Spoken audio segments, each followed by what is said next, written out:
Welcome to the Nurses and Hypochondriacs podcast. The science guy, Jason Tetro. Hello. Hello. So we were just talking a little bit, and Hmm. it's like your time. It's like a disease apocalypse again. Craziness. Yeah, it's been kind of strange how this summer everybody realized that there are more pathogens other than that one with the C name.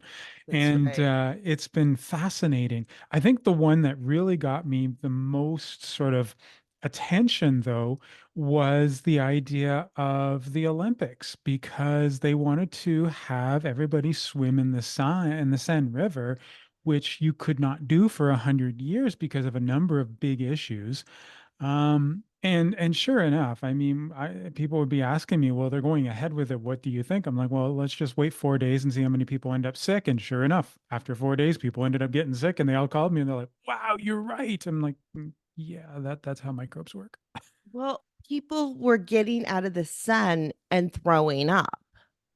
you Yeah. know, which was so gross because it's like literally a toilet bowl in the sun, right? Isn't that where all their sewage goes in? And Yeah, so a little bit of history, if you don't mind. oh, yeah, I would love it. Up until 1905, the Seine was probably one of the cleanest rivers ever because all of the waste was being collected. It was a completely circular system.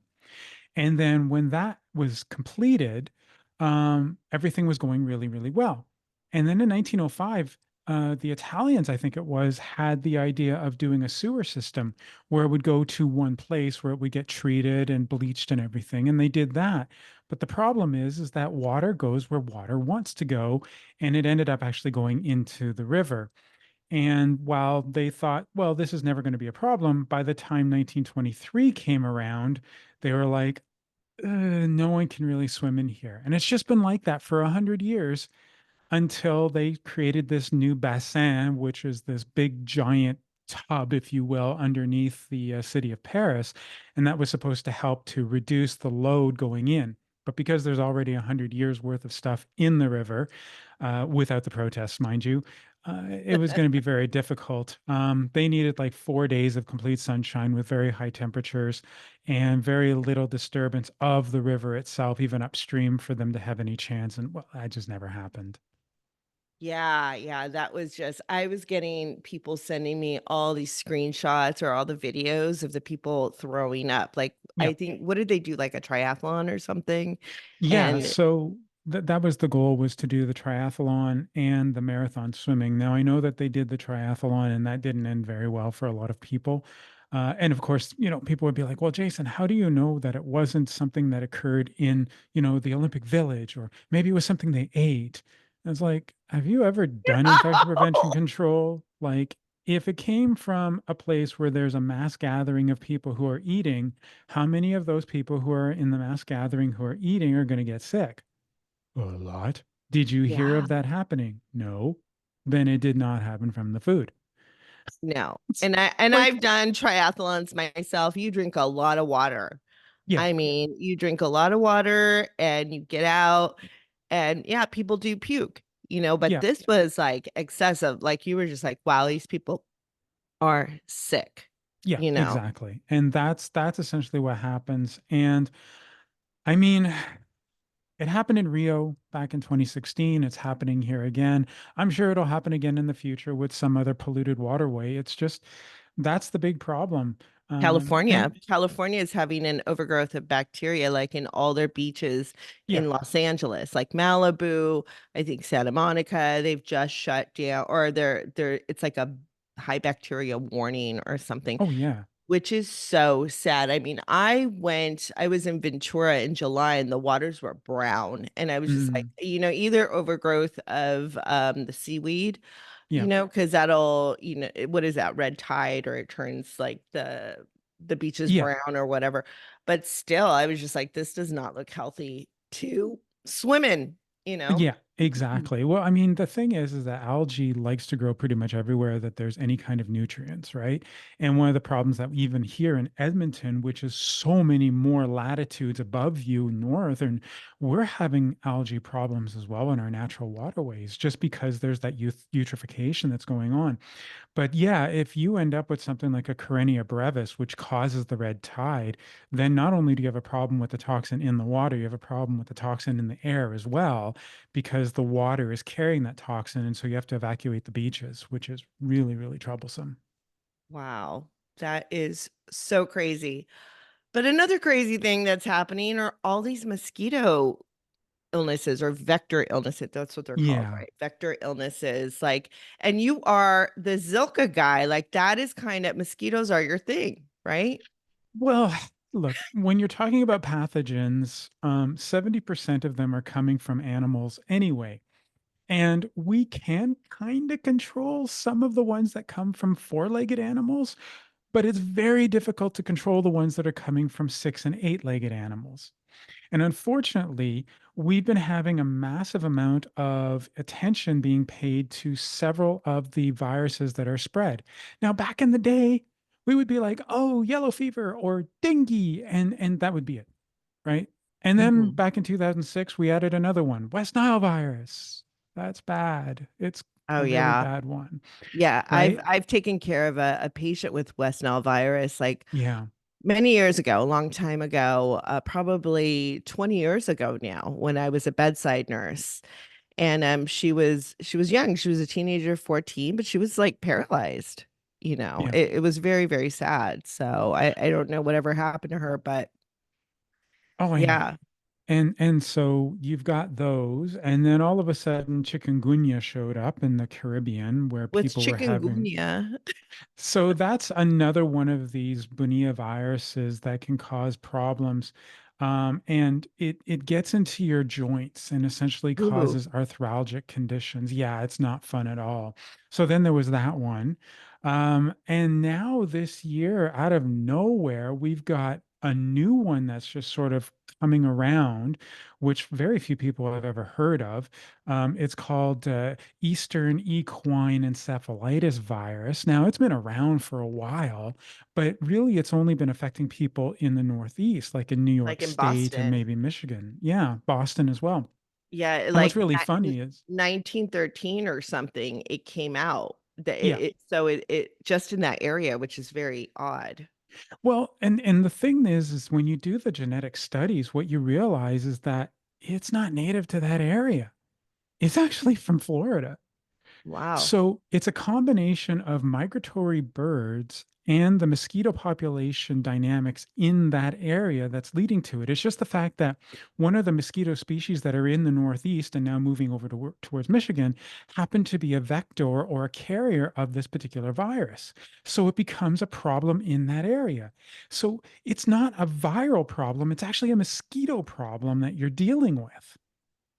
And so when you start thinking about, mosquitoes moving or even ticks, because we're seeing ticks doing the same thing, you have to realize the reason we're concerned about that is not the fact that they themselves are going to cause you problems because a mosquito bite is a mosquito bite is a mosquito bite. But if they're a carrier or a vector of one of these viruses, then you've really got a problem that you're going to have to deal with. So now we got ticks, we got mosquitoes, like we're talking about. And now we're hearing about this other thing that's just recently come out that a lot of people probably have never heard of called sloth fever. I Right. mean, I I, just I, saw that when I was I doing the know. research for this. I was like, oh, and that article in the New York Times just came out like yesterday. I was like, oh, Oh, good, yeah. we could talk about this. What is sloth fever? Yeah. Well, a lot of people wouldn't know to call it by the scientific name because this is what we've always called it, which is Oropouche virus. I've been calling it that since Oral the poosh. 1990s. Yeah. It Sounds like essentially, something the Kardashians came up with, oral poosh, because they have a poosh line, and yeah, now I it's a know. virus. Now it's like a disease. Oral Well, poosh. the thing is Oropouche essentially comes from an area in Trinidad and Tobago where this originally was found. So if they're thinking poosh, maybe they were down in TNT and they were looking at it going, "Oh, this is a great name." Well, the problem Hey, is, could yeah, it be. could be. But Oropouche is an area in this in Trinidad and Tobago where they found the virus. And the thing is that there's a high density of sloths in that area. So of course it got called sloth fever. Does it infect sloths, ladies and gentlemen? No, it doesn't. In fact, the Does it sloth has make you absolutely, into a sloth though? Like well, really it kind tired of, and kind of like slow? yeah. Yeah, exactly. And I mean, that's kind of how people it are makes you nowadays. squint a lot because of the photophobia. And essentially, you're just moving very, very slowly. I mean, the thing is it's kind of like Zika and dengue in the way that it affects your body and it makes you feel really weak and yeah, it's just not happy. And I mean, the fact is you can have these symptoms about 3 to 10 days after you've been bitten. And again, not by a sloth but by something called a midge. Are you familiar with a midge? What's a midge? A midge is a very small six-legged, I think it's six-legged animal that essentially crawls around in all sorts of different countries in the southern and tropical area. Now, it's the carrier of this particular virus. I mean, it can be in some of the mosquitoes, but usually not mosquitoes that you're going to face unless you happen to be in places like Cuba or something. Anyway, the midge bites you, the virus gets into you, it spreads into your body, and then all of a sudden, you've got that vomiting, diarrhea, fatigue. I mean, all the stuff that comes with these essentially systemic viruses. The problem with this particular one that a lot of people are concerned about, though, is that it does have a little bit of a hemorrhagic context to it. So it could eventually cause, bleeding in the skin and the eyes and the gums. And for all of you, those out there who love their medical terms, epistaxis, otherwise known Oh, as a nosebleed. You know, I know I always get a kick out of that. It's like, okay, now I can't say it because you can't say it, and I have to say it all the time. epistaxis. Epistaxis, yeah. Yeah. And the thing is like I read that I'm going, why don't you just say nosebleeds? But no, no, it has to be that. It's like dyspnea? No, dyspepnia. Dyspep dyspep. See, I can't say it now because I you know. can't say it. It's too early for me. Okay. Dyspepsia, or Yeah, Dyspepnia. I mean That's it. Dyspepnia.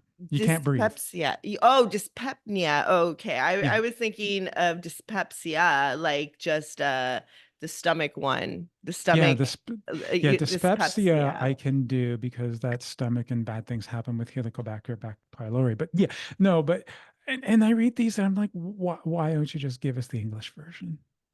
And it's Yeah, funny because too, it's a because like, different language. You have to learn like medical terminology before you go into any healthcare thing. I mean, before going into nursing, it's like learning a whole different language. It is mhm, pretty intense. And for people who go into nursing and don't take that class, it's like the blind leading the blind because now they have all these terms and are like, what is this? Why don't you just like you? Why don't we just say this? And yeah. it's true. Oh yeah. Oh. And it's funny too, because I remember having this conversation with a doctor and he goes, aren't you a microbiologist who memorizes all these Latin words that none of us can pronounce? Yeah, that's a good point. Yeah. Right. But anyways, those are the things that can happen with Oropouche. And so when you start seeing that, it becomes something that, you're like, okay, maybe we should pay attention to this. But of course, no one has paid any attention to it because it's never been in the United States until now. Wow. So you had 21 people who got infected when they went to Cuba. And as a result, they showed up and were saying, we've got bad stuff happening. And when they did the testing, of course, they were looking for dengue or Zika or something like that. They actually found this Oropouche virus. And at that moment, it was like, well, we got to notify the CDC. And then once that happens, it just goes everywhere. Wow. Um, the real problem, I think, though, is the fact that because it's really spread by these midges, DEET does not do very much. Mm. So you can't really just rely on spraying yourself with repellent. That's only going to be like very, very minimally effective. You've got to make sure that you're wearing the long clothes and that you're just simply not getting into areas where the midges are. So this is something you're going to have to do now if you happen to be going to Bolivia, Brazil, Colombia, Peru, and of course Oh Cuba. my God, I have to go to Colombia in April. Great. Yeah. Thank you very much. Here we go. Well, yeah, but the thing is there's a travel doctor. You can talk with the travel doctor. Yeah, that There's is good. always, You know what? Thanks for bringing that up because usually, because I've been to Peru and I had to go, like Kaiser had a whole travel section back in the day. I'm not sure if they still do, but I got to go talk to the travel nurse, which yeah. was really informative, and I got all my vaccines and everything that I needed. And you just reminded me, like, I got to do the same thing for Colombia in April. So I got Oh to yeah. kind of yeah, look into that. So very interesting, which I don't think because my cousin is getting married and he's from France. So I don't Hmm. think he put that in the so he sent a travel guide to everybody, like Yeah. 25 pages. But I don't think he said anything about the vaccines. So I'm gonna have to get him on that. That is like brilliant. Like I didn't even think of that. Oh my gosh. Yeah, that's one of the biggest things about infection prevention and control is that sometimes even the simplest idea of going to see your travel doctor beforehand just to get a feel for it, they don't think about that. And it's funny because the first time that happened to me about 25 years ago now, I went into the Amazon jungle and when I had talked with my travel doctor, he was just like, well, don't worry about anything. There's no mosquitoes there. You're not going to get malaria or something like that. Oh But my what you God. might want to do is I get, took antimalarials when I went into Peru though. I know, but the thing is that when you're deep in the Amazon jungle, there's really no mosquitoes. Oh That wow. and I found that out. But what they did have was chicken. And Okay. they don't cook very well. So Oh, I ended up with a Campylobacter oh infection as a no. result of going into the Amazon. So he had prescribed me some Novamycin, and sure enough, I was popping those pills, like making sure I was going to be okay. Yeah. Oh my gosh, But I that's would never have thought about that without the travel doctor. I am so glad you brought that up because I totally forgot about that. Because I remember when I went to Peru and I was a freak. I was like, oh my gosh, I got to take all the, I Hmm. got to take the antimalarials, got to take the, and I still got, I think I got some stomach virus because I ate the lettuce and you're not Yeah. supposed to eat the lettuce or any Hmm. raw vegetables when you go to Peru because of their irrigation system, Yep. right? So, yeah, I think I got like rotavirus or something. So, and everybody else that Yeah. was with me, There's it was a bunch of nurse rotavirus. practitioners. Yeah. Yeah, there's rota, there's noro, there's even cyclospora, which is more of a parasite. I mean, yeah, you just got to be careful when it comes to things like that. Oh my Make God. sure that it's cooked or it's got a really nice thick peel. Yeah, yeah, for sure, for sure. Oh my gosh, yeah, like mosquitoes have been nuts here in Los Angeles as well. I've been spending my summers in LA and my parents have a pool. And oh my God, the mosquitoes are crazy. I'm Hmm. always spraying myself with all this stuff, burning the incense, putting the little Yeah. patches on. It's been really nuts. And it's like I swim in the pool and I could hear them in my ear, like going, Yep. and it's Oh just yeah. like, oh my God, they are intense. But don't you think, I mean, are we had heard that a certain Bill Gates had unleashed all these mosquitoes. I mean, does this have anything to do with that? No. Because these mosquitoes were supposed to kill other mosquitoes, or Hmm. I don't know. Yeah, so I mean, there's gene driving, there's bacterial infecting, like Wolbachia. There are a number of different ways of being able to control mosquito populations. But the problem is that mosquitoes, much like algae, they tend to have dynamics that are based on the weather. So Yes, unless you're putting in some kind of population control initiative into that particular area, then you're essentially just subjected to whatever the climate's going to give you.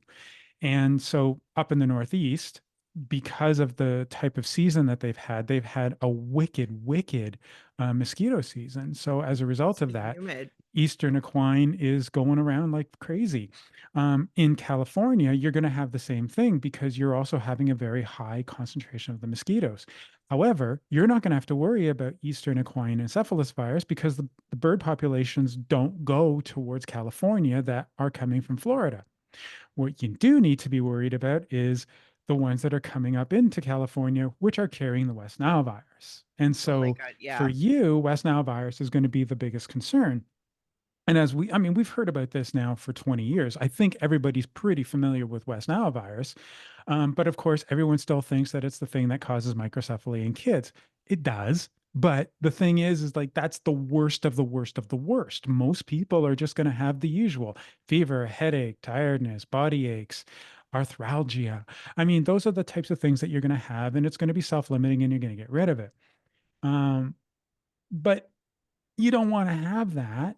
And you also don't want to run the risk of being immunocompromised for whatever reasons. It could be age, could be uh, drugs that you're taking, medications, that type of thing, where you could potentially have those, you know, encephalitis or meningitis like symptoms. So the fact of the matter is, the higher the mosquito population, the higher the risks, and the higher you have to be in terms of your diligence to be able to try and avoid mosquito bites.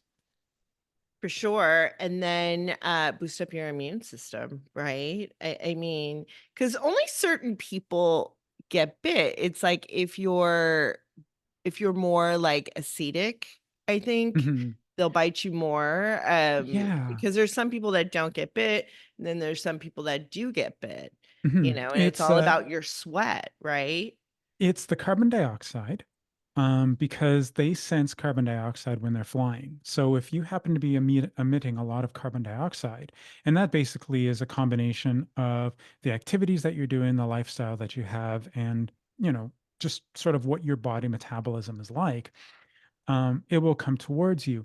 Now, there are particular scents that will, or not scents really, it's more chemicals or volatiles that will attract the mosquitoes.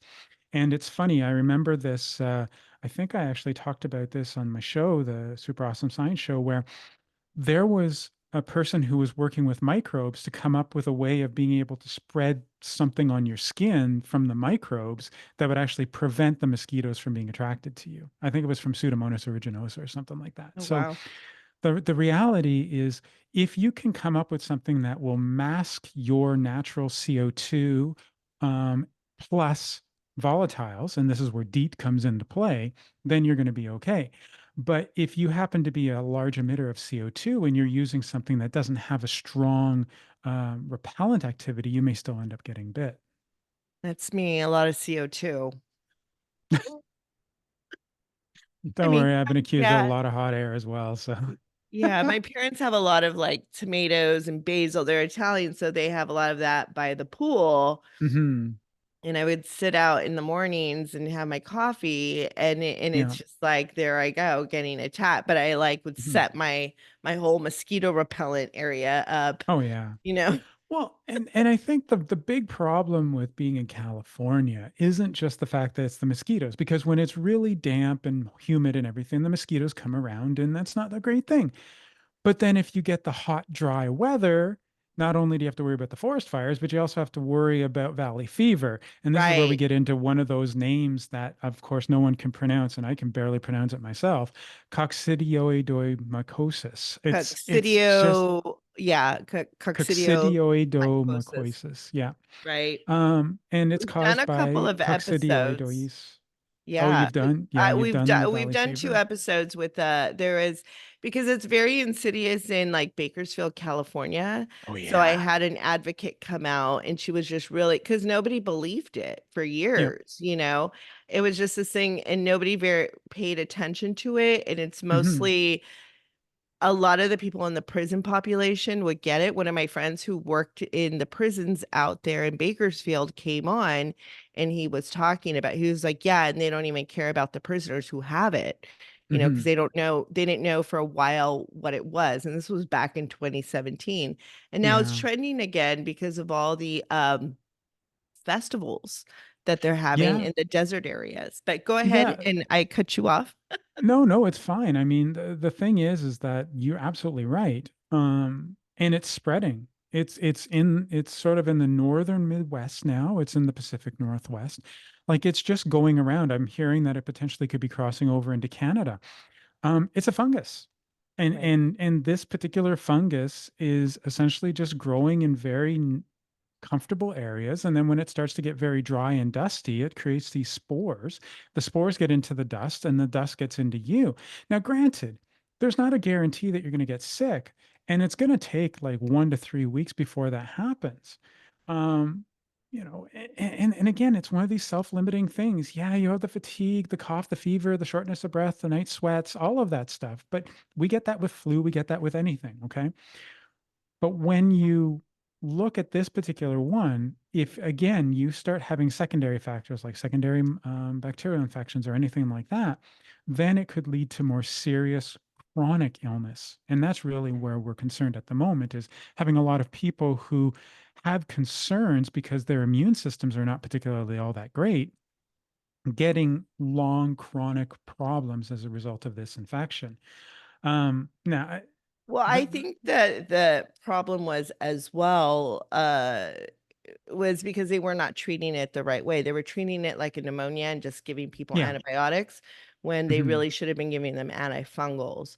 Because when they were treating it as like a pneumonia, Mhm. these people were not getting better. So No. that's when they like if you go to a provider or a doctor, nurse practitioner, whatever, who doesn't understand what valley fever is, they're Mhm. not going to treat, they're going to treat it like a pneumonia and you're Yeah. not going to get better. And what you need to be treated with is antifungals. And this was the problem that was happening back in 2017 and before that. Like I know, so my caretaker, so we have a groundskeeper here who takes care of the my neighborhood, and Mhm. he had valley fever. Like he was a construction worker and up in like the Bakersfield area, and he got valley fever. And every time I see him, he has to, he looks amazing now, but he said he was absolutely sick for many, many, many years, and it's because they were not treating it right. So let's talk about monkeypox. That's Oh, another yes. crazy one, and then we'll just like round up Yeah. this talk. Well, So what I did want to just sort of finish on with Valley Fever is that while a lot of people talk about the dust and inhaling the dust, you also have to realize something. We bring our skin, especially in our hands and our arms, close to our face a lot. And if we have any kind of wound or any kind of problem with our skin, we're going to bring that to our face a lot. So if you are in a dry, dusty area like Bakersfield or something along those lines, you also have to be careful about your hands and any kind of wounds that you may have because those spores could end up there and end up inside of you as a result. So it's going to be really strange to say this, but the same infection prevention control that you use in a hospital for your hands is really what you should be thinking about when it comes to the dust if you happen to be in an area. And believe me, look it up. Valley fever is so widespread right now across yeah, the western part of America. It is not just simply in Bakersfield, California. It's yeah. like everywhere. And Burning Man is happening too, which is that's like Nevada, California border Yeah, or something like that. So yeah. yeah. So, yeah. So, like we've really had a really good time talking about all these vector borns. But when you talk about monkeypox, that's not vector born. That's kind Right. of human born. And this is one of those times where we actually do talk about the zoonotic coming from animals. We also, it's kind of like sloth fever. When you think about monkeypox, is which they used to call it, they call it mpox now. Um, it really doesn't affect monkeys. It comes from like dormouses and stuff like Oh my God. and prairie Dormouses? dogs and that. Yeah, that though it's a rodent based zoonotic. It's just the fact that they found it in monkeys and you can grow it in monkey cells, but at the end of the day, it's not how you get it. And so you end up having a contact with these rodents and the bodily fluids from these rodents end up inside of you, and then you end up with the monkeypox, and then the monkeypox gets through you, and then you start sharing with other people. And it's just it's one of those things where it's been kind of hidden in the African continent for a very long time. And then in 2022, it just kind of exploded across the world with an outbreak. And now everybody's really trying to pay attention to it because they think it might be the next COVID. It won't be, but it's definitely something we should be paying attention to. Yeah, because people get pox like on their face, and it was hitting mostly the LGTB, I can't even say that today. LBGT. LGBTQ Yeah. population. Hmm. that's what we saw in 2022. And now Yeah. I hear it's going it's trending in Houston, and they've even erected this statue in Houston, and people are saying it's like the monkeypox statue. Yeah. And the big problem with monkeypox or mpox is that because it has the ability to stay inside of your body for several weeks, and then it takes several weeks for it to go through that rash where it starts with the papules and then it goes to the macules and then the vesicles and pustules and Yeah. scabbing, which is your standard pox virus, right? It becomes a major problem because you're essentially infected and potentially contagious for up to 6 weeks, but you may not know it for the first three. Wow. And then you could bring this over to another place. It's the same as mumps, right? Like Mhm. people were spreading mumps in bars and other places because they didn't know they were infected. And then they were sharing their glasses and they were laughing and dancing and everything like that. And it was just spreading like wildfire.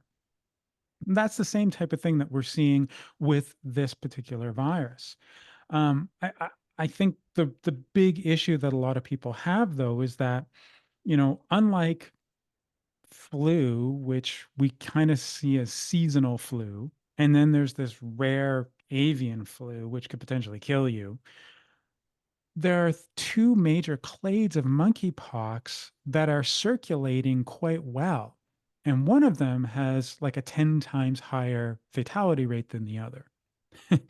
And Wow. this is where we start getting into trying to figure out, well, what are we seeing? So in Toronto here in Canada, and I'm assuming down in Houston, they're probably seeing what's known as clade 2. And clade 2 has a very low fatality rate. It's just really an annoyance and it's very painful. You definitely don't want to have it when the rashes occur. The one that's going on right now in the Democratic Republic of the Congo and spreading into Burundi, Kenya, Rwanda, Uganda is what we call clade 1. This one is known to have a much higher case fatality. It's more like 10%. And that's mainly because it gets into the body, it multiplies a lot faster in the body, and it really has a bad effect on children.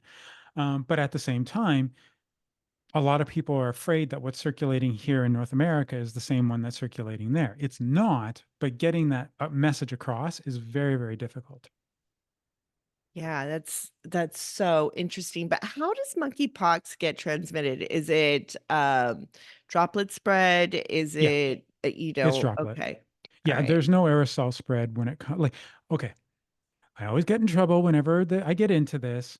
Let's remember, ladies and gentlemen, when I talk about aerosols or airborne, I'm talking about droplet nuclei, which means it's pretty much dry dust. Okay. But when we're talking about aerosols, when we're talking about things like COVID, it actually means that, yes, indeed, there's still some water within those particles. And that's how it's surviving. Okay. Now, any virus can survive in those water particles, including influenza, and that can theoretically be transmitted through aerosols. And Mhm. then it's a matter of how much is coming out of you with every cough, with every sneeze, with every laughter, and every song. And with COVID, is a lot. It was a huge Right. amount, enough to get Yeah. people sick. With flu, not so much. Right. And it's the same thing with this one. It's not so like you're not going to get sick as a result of someone singing on a stage and you partying in the background. However, if that person takes a drink from the glass and you're like, oh my God, it's my favorite person, I'm going to drink from that person's glass, and they have it, Yeah. then there's a good likelihood you're going to get it. That's how it spreads.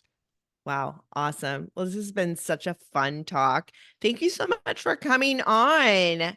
I mean, this is your time. Yeah, I mean, I'm having a lot of fun with this in terms of being able to share infection prevention and control because at the end of the day, everything that we've talked about is preventable. For sure. And the thing is, we never use the V word once.